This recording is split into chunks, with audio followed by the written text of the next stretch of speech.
Hola amigos, ¿qué tal? Bueno, cuando Eugenia llegó a París, llegó con el corazón roto.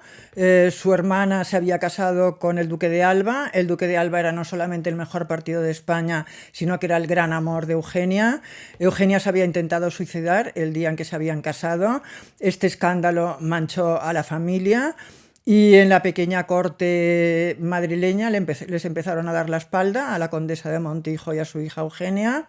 Y llegó un momento en que el escritor francés Próspero Mérimée, que era íntimo amigo de ellas, les dijo, bueno, pero ¿qué hacéis en Madrid? ¿Qué hacéis en Madrid? Tenéis que ir a París. París es la capital del mundo, la ciudad luz, la corte está en París, todo pasa en París. Y yo salí de anfitrión porque Mérimée estaba muy agradecido a Eugenia y a su madre, sobre todo a Eugenia, porque Eugenia era la que le había dado el argumento de Carmen, ¿no? De su novela Carmen, que era la novela más famosa que había escrito. Entonces decidieron irse, eran ricas, eran guapas, tenían ingenio, eran inteligentes, eran cultas, decidieron irse a París, acababan de heredar de Eugenio, del tío Eugenio, el hermano del padre que ya había fallecido, y entonces pusieron una gran casa, pusieron criados, pusieron servicio, la amueblaron fabulosamente, se compraron ropa, se compraron joyas, empezaron a intentar introducirse en la corte y entonces intentaron empezar a introducirse y empezar a acercarse al emperador. El emperador era Luis Napoleón, Napoleón III, era el sobrino de Napoleón Bonaparte, de Napoleón el Grande, a él le llamaban Napoleón el Pequeño, por contraste, y primero había dado un golpe de Estado para ser presidente de la República, después había convocado una especie de elecciones para que lo eligieran emperador, y los franceses lo habían votado porque votaban a Bonaparte, ¿no? Votaban al esplendor, a la grandeur, al sol de Austerlitz, como decía él mismo, porque Napoleón había dado esas grandes glorias a Francia, ¿no? Francia había sido gloriosa durante la época napoleónica y querían, no tenían ese recuerdo y por eso votaron a su sobrino. Luis Napoleón tenía 47 años, era un hombre absolutamente dominado por el sexo, tenía un impulso sexual tremendo hasta el punto de que se hizo una silla para poder practicar sexo mientras estaba trabajando. Era soltero, pero tenía multitud de amantes, frecuentaba los burdeles, tenía amantes fijas. Su última amante era una inglesa que se llamaba Miss Howe. Había tenido una amante muchos años de la que tenía dos hijos que le llamaban la Belle Savonnière y era un hombre pues que lo único que le interesaba de verdad, además del poder, evidentemente era un gran conspirador, era el sexo. Entonces, bueno, Eugenia y su madre querían acercarse, querían el premio gordo, no querían ser simplemente amigas o una amante más. Eugenia, si su hermana se había casado con el mejor partido de España, ella se quería casar con el mejor partido de Europa, que era el emperador de los franceses. Él, que conste que él había intentado casarse con princesas europeas, todas le habían rechazado. En realidad la aristocracia le rechazaba, la aristocracia Orleans vivían en el exilio y su corte era una corte bastante permeable, o sea que podía acercarse, Eugenia y su madre podían acercarse perfectamente. Un momento clave fue el estreno de la Traviata en la Ópera de París. Se pusieron sus mejores galas, tanto Eugenia como su madre, fueron con Próspero Mérimée, llamaron la atención, porque dijeron quiénes son estas mujeres, son las condesas de Montijo. Hubo una voz que dijo, con la hija, con la señorita de Montijo no debe uno casarse, debe divertirse, pero no debe uno casarse. No se sabía quién lo dijo, pero empezó a correr esta voz, pero aún así, bueno, el grupo más animado de la ópera, cuando después hicieron los entreactos y después también ofrecieron una copa, pues el grupo más animado era el grupo de la condesa de Montijo, había diplomáticos españoles, nobles, estaba todo el mundo riendo, eran ingeniosas, eran divertidas. Y esto llamó la atención de Matilde. Matilde era la prima de Napoleón, del emperador, era la que le suministraba diversiones, por decirlo de alguna manera, y dijo, bueno, la voy a invitar a estas dos señoras a las comidas que yo hago en mi casa todas las semanas.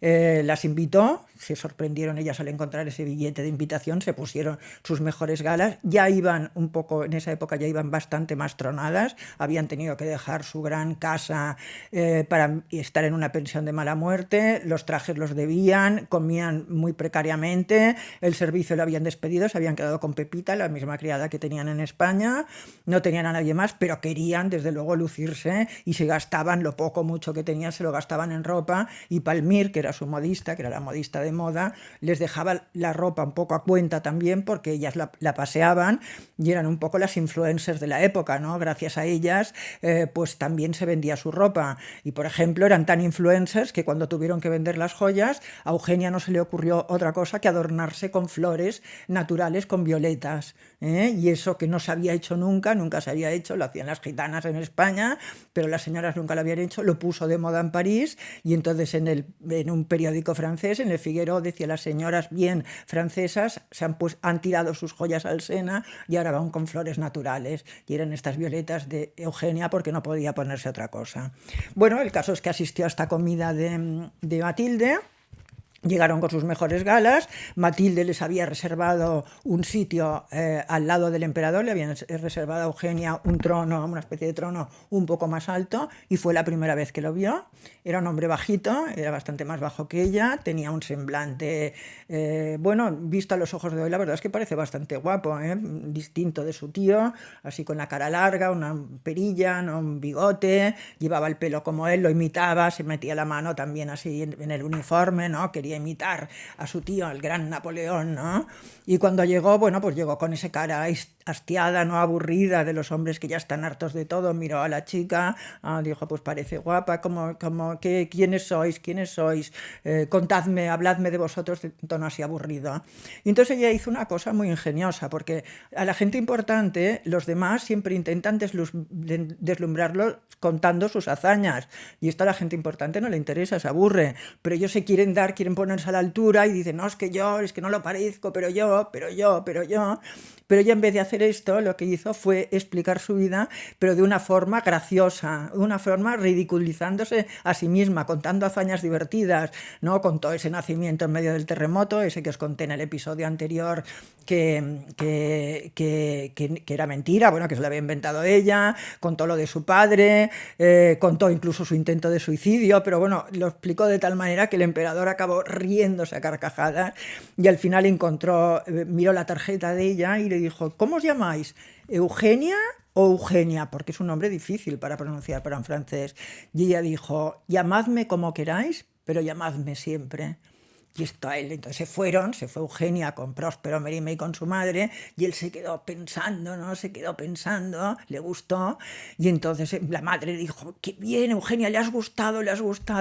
Y Próspero Mérimée le dijo: mejor que eso, le has interesado, que es más importante. Y bueno, y este interés, pues al cabo de 2 días se vio. Próspero Mérimée se tuvo que ir a la Provenza, tenía un viaje, no podía estar en París, pero ya recibieron un billetito que el emperador les suplicaba que se reunieran con él el sábado por la noche en el Palacio de Saint-Cloud. Era un palacio fabuloso donde iba a pasar los fines de semana. Y bueno, y claro, la madre y la hija se volvieron locas porque pensaron que ya habían llegado, que el emperador ya estaba a punto. Entonces se fueron a Palmir, se fueron a la modista y dijeron: oye, necesitamos 2 trajes fabulosos. Y es un evento importantísimo. Bueno, la modista ya sabía que el emperador estaba interesado por Eugenia. Dijo: hombre, en 2 días no os puedo hacer nada, pero bueno, aquí tengo estos 2 trajes fantásticos. Son para 2 damas de la corte rusa, 2 damas importantísimas de la corte rusa, y quizá os los puedo dejar si me los devolvéis impecables, porque es la corte más lujosa, la corte más elegante, y son 2 trajes como no hay otros en París. Entonces ya se lo pusieron. El traje de Eugenia era, el cuerpo era una especie de cota de malla de plata, la falda estaba bordada, era de brocado de oro, y tanto los puños como el cuello como el borde de la falda llevaba martas cibelinas, la piel, ¿no? Porque era invierno, y además estaba, bueno, y era un traje, bueno, con polisón. Recordad que era la época del polisón, o sea, eran unas faldas monumentales que cuando les fue a buscar el coche casi las tuvieron que sacar por la ventanilla. Bueno, el caso es que llegan a Saint-Cloud, les llama la atención que esté todo oscuro, que todo el jardín esté oscuro, los sale a buscar un jinete con el caballo. Era Bacchiocchi, el ayudante de Napoleón, el que siempre iba con él, el feo Bacchiocchi le llamaban, y estaba con el caballo, y entonces, bueno, les dijo: no, acompañarme, seguidme. El carruaje lo siguió por unos sitios oscuros, pasaron de largo por el palacio, pasaron de largo y fueron a parar a una casita iluminada, la casita del leñador, una casita de madera, ¿no?, iluminada por una chimenea, y estaba el emperador en la puerta, pero estaba vestido sencillamente con una camisa abierta de seda, con una chaqueta, y se quedaron así un poco alucinados al verlas a ellas también vestidas, pero bueno, las hicieron pasar, y entonces dentro de la casa estaba la chimenea, estaba una mesa puesta para 4 personas, y al fondo, muy evidente, solo le faltaba hablar, una cama con 4 velones así, cada uno en una esquina. Entonces ellas ya vieron el plan y ya dijeron, estos nos han hecho venir aquí para acostarse con nosotros, evidentemente. Y entonces, bueno, se pusieron a comer, como el sitio era tan pequeño y las faldas eran tan grandes, la falda de la madre empezó a arder, tuvieron que apagarla, bueno, terminaron de comer así lentamente, y entonces el emperador, bueno, se levantó ya enseguida, bueno, que ya, porque ya quería llevarla, ¿no?, a la cama, bueno, ya nervioso, y entonces Eugenia, ya sin saber qué hacer, se levanta, ya hace, ¡ay! ¡Qué mal me encuentro! Me he mareado, qué horror. Y entonces el emperador dice, ¿cómo? Pues a la cama, a la cama. Y ella, no, necesitaría que me diera el aire, Bueno, a regañadientes salen los 4, se ponen ahí, se ponen a caminar un poco, se ponen a caminar, y entonces ella le dice, Eugenia, el error de protocolo que iba a cometer, iba a caminar con usted, con el emperador, con la persona más importante, cuando con usted tiene que caminar mi madre, que es la persona más importante. Yo ya iré detrás con Bakioki. Y entonces empezaron a caminar el emperador y la madre, que no sabían de qué hablar, cogidos del bracete, y detrás Eugenia con Bakioki. Bueno, aquello era un paso de Semana Santa, estuvieron horas y horas recorriendo todo el camino, mojado, con hojas, arrastrando hojas con las colas, horas y horas, y al cabo de varias horas Eugenia le dijo, si me permitís, majestad, me voy porque tengo dolor de cabeza. Y Napoleón dijo, sí, venga, el coche, a París. Y se fueron a París, y entonces ella dijo, bueno, yo ya no quiero saber nada más de este tío, se creía que éramos prostitutas, qué horror. Y la madre, sí, encima a mí me tocaba el feo, y tal, estaban las dos indignadas, bueno, llegaron a casa indignadas, yo ya no quiero saber nada más de este tío, pero que se creía, que se ha creído, qué horror, pero cómo se han podido confundir, yo soy virgen, decía ella, repetía. Y al día siguiente llegó Próspero Mérimée y les dijo, pero ¿qué habéis hecho, locuelas, montijuelas? Él le llamaba Montijuelas. ¿Qué habéis hecho? ¡Qué tontería! Pero si ahí es donde lleva a todas sus amantes. Si en vez de ir al burdel va ahí, le llevan a las mujeres ahí, porque él ya no puede ir al burdel. ¿Pero cómo se os ha ocurrido? ¿Pero cómo no me habéis consultado? Madre mía, ¿cómo habéis metido la pata de esta manera? Pero bueno, ¿alguna reacción habrá? No, y ella dijo, no, Eugenia dijo, yo ya no quiero saber nada más de este hombre. No quiero, pero lo odias, le dijo. Oye, lo odio. Dijo, ¿pero quieres ser emperatriz de los franceses? Sí, quiero ser emperatriz de los franceses, pero lo odio.